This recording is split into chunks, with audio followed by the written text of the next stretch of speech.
the nation for those things. And so I know it's something that you've spent a lot of time thinking about. How do we, because we can solve problems in Appalachia, we can solve them for the whole country. Yeah, that's exactly right. And the public health stuff in particular is very bad. And if you look at where life expectancy has gotten the worst in the United States, Appalachia is sort of at the top of the list. And the way that I realized this, actually, so my dad died of cancer a few years ago.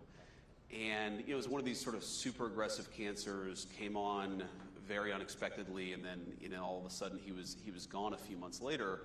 But I was talking with my wife, with Usha, about this, and Usha, she was like, have you ever had like a really important male figure in your life survive to the age of 70?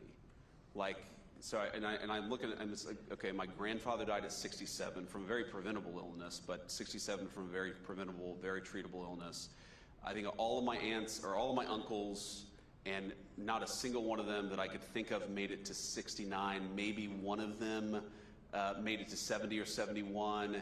And it kind of hit me that if you grow up in Appalachia, you are used to losing the people that you love very, very early on. And you want to talk about like populism, and you want to talk about people being pissed off. Well, yeah, people are pissed off when they don't have good jobs. And people are pissed off when things disappear and move overseas. And people are pissed off when they feel like, other countries are being prioritized over the United States of America. And all of that is part of the populist resentment of the past 20 or 30 years in American politics. You know what really pisses people off? When they realize that their loved ones are dying much sooner than everybody else.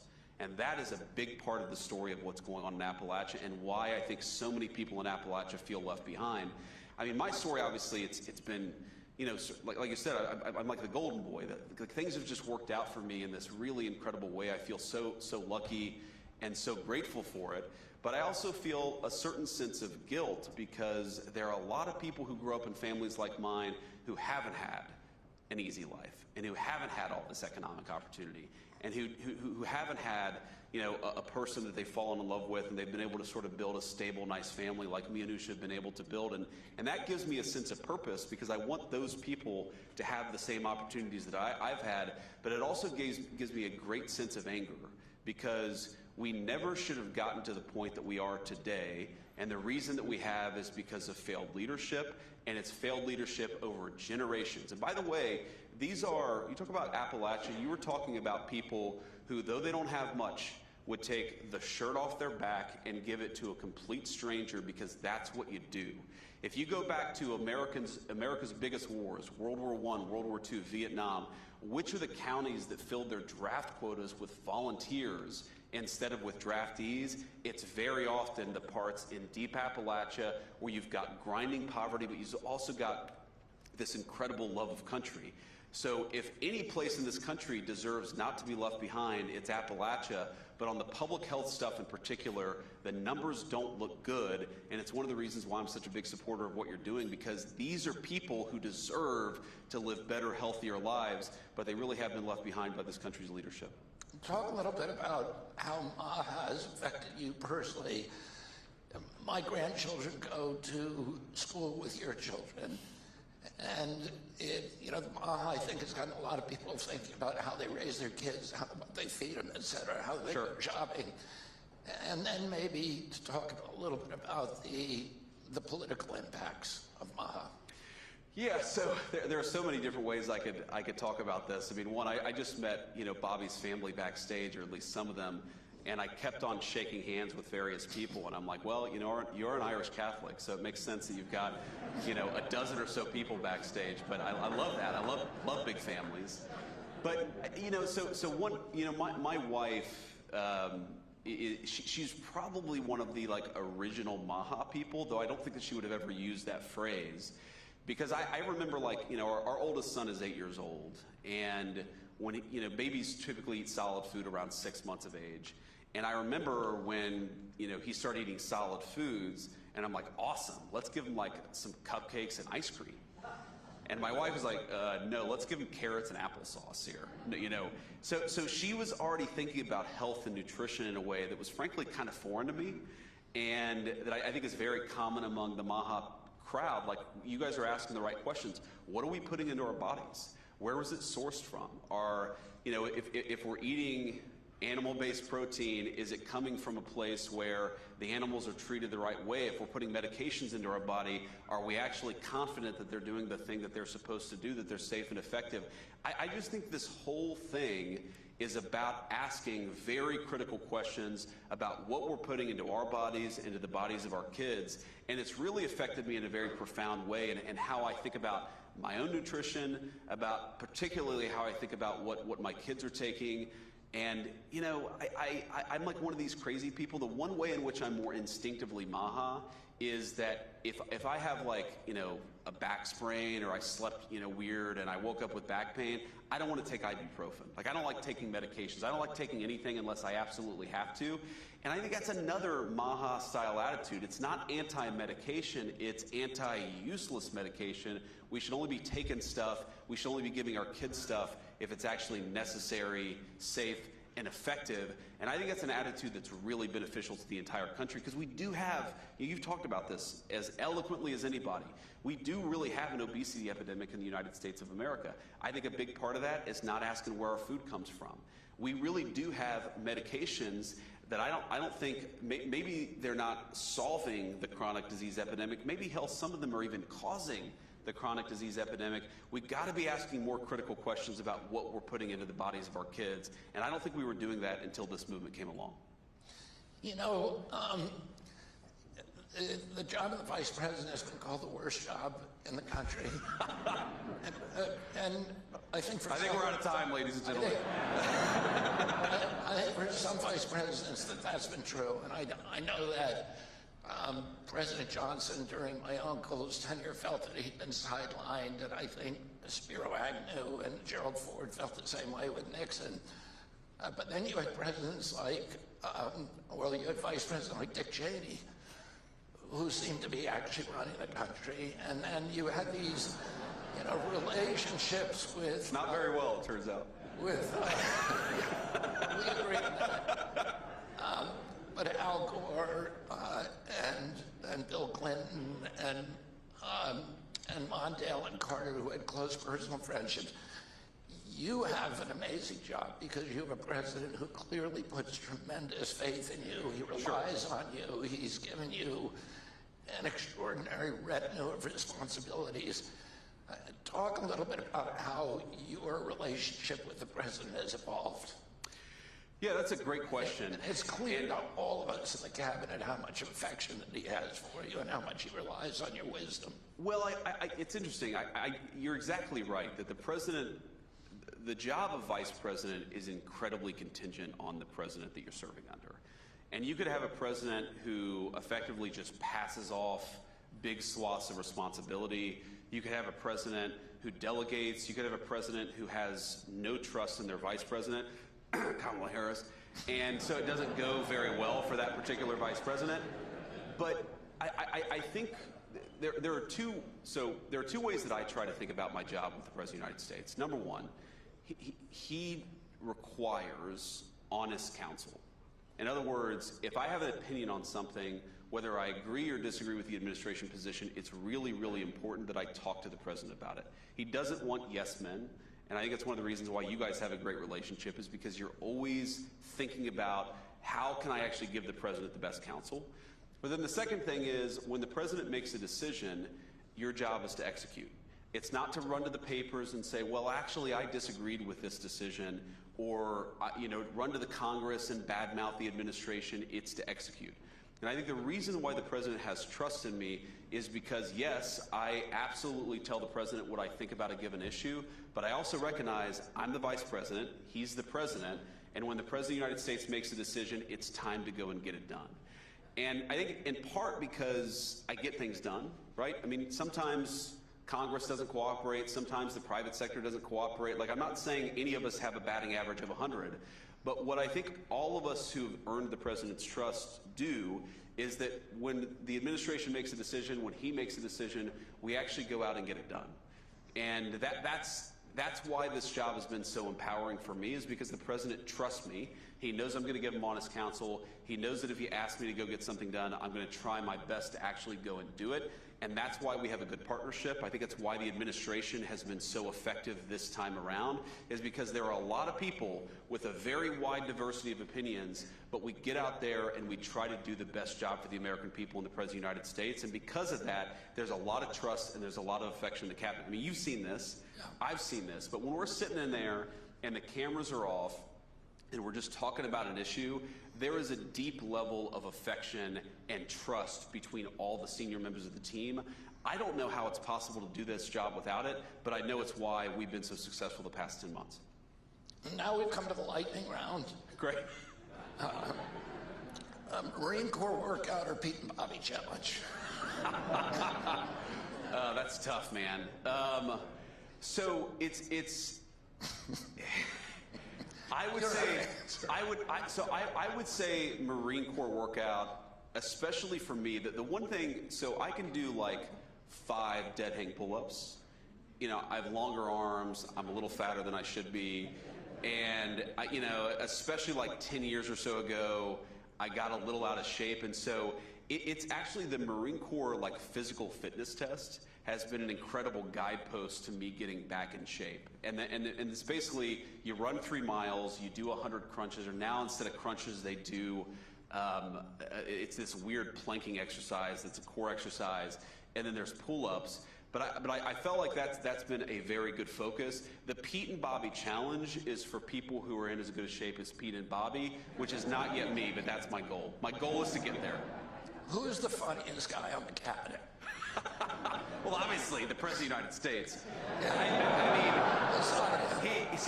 So beside him, I mean, look, we all have different views on this. My personal vote for funniest person outside the president is probably Marco. Yeah, Marco. He has an incredible sense of humor. He's got great comedic timing. Rival. Yeah, that's right. That's right. Well, you know, there are a couple others. Look, very good sense of humor in the cabinet. People, There's a lot of funny people. I think Marco is the funniest outside the president. He said something that makes everybody laugh at least once during the cabinet meeting. That's right. Well, I mean, I don't know if you saw this video circulating on social media, but you know, the president met the president of Syria, al-Shara, in the Oval Office a couple of days ago, and you know, he asked him, he's like, "Well, how many wives do you have?"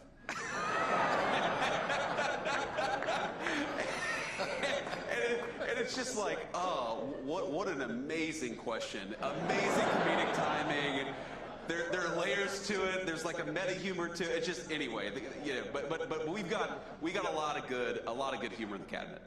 One of the funniest moments in any cabinet meeting, President Trump had them bring in a full-size picture of himself with Putin, and when they were in Hawaii, and he's very tall and Putin was very short. Putin came up to about here, and he said, "You know what I said to him?" He said, "I've had it up to here with you."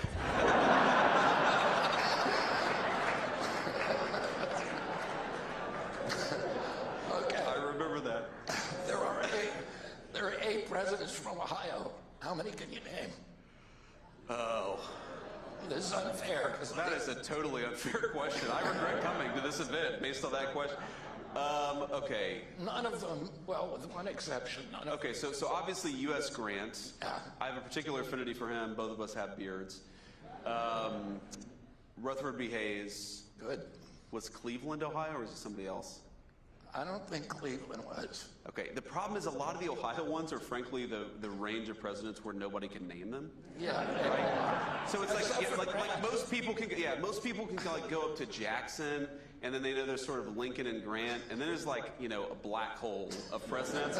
Those are the Ohio presidents. Please don't judge my home state because it was just it was a different time in the country. So the answer is apparently 2. Did you read Chernoff's biography of Grant? I did. Incredible. One of my best friends actually gave it to me 4 or 5 years ago. Incredible book. It is. And he was an incredible guy. Why did you fall in love with Grant? Absolutely. And people, you know, he was attacked after he died by a lot of his political opponents. A lot of what I learned in grade school and high school history about Ulysses S. Grant is actually fake. He was a great general. He was also a great president. Thank you very much, Mr. Vice President. Thank you, guys. Thanks, Bobby. You all.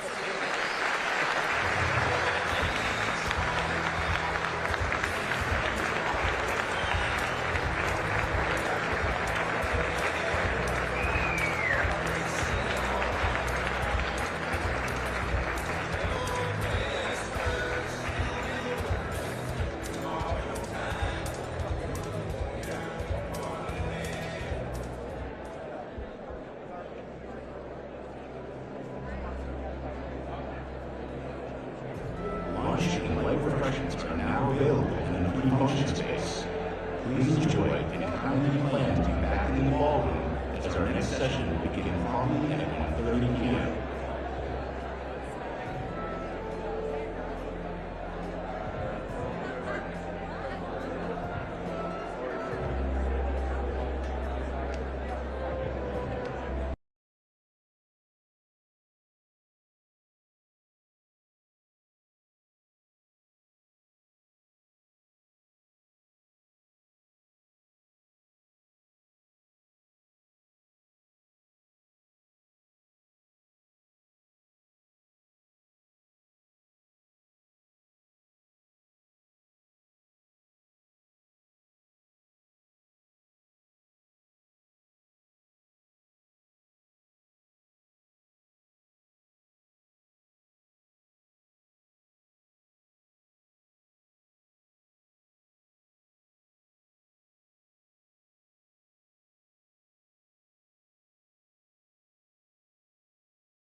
Great.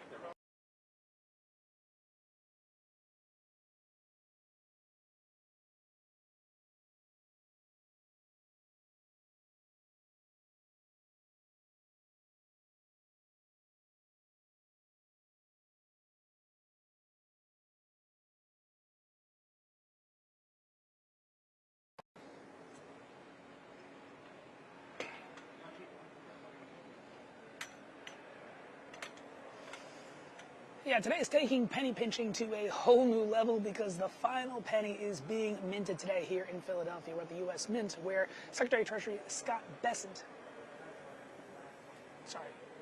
Treasury Secretary. Now, you tell me when you're good. Good? All right, here we go. 3, 2, 1. Oh, sorry. All right, let's do it again. Here we go. 3, 2, 1. Penny pinching is taking.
Last 2 pennies here. So These are literally pennies, penultimate and ultimate pennies. Yeah. Yes? that Yeah. is penultimate and ultimate pennies, I exactly. think you have to tweet that out. No, they are not. They are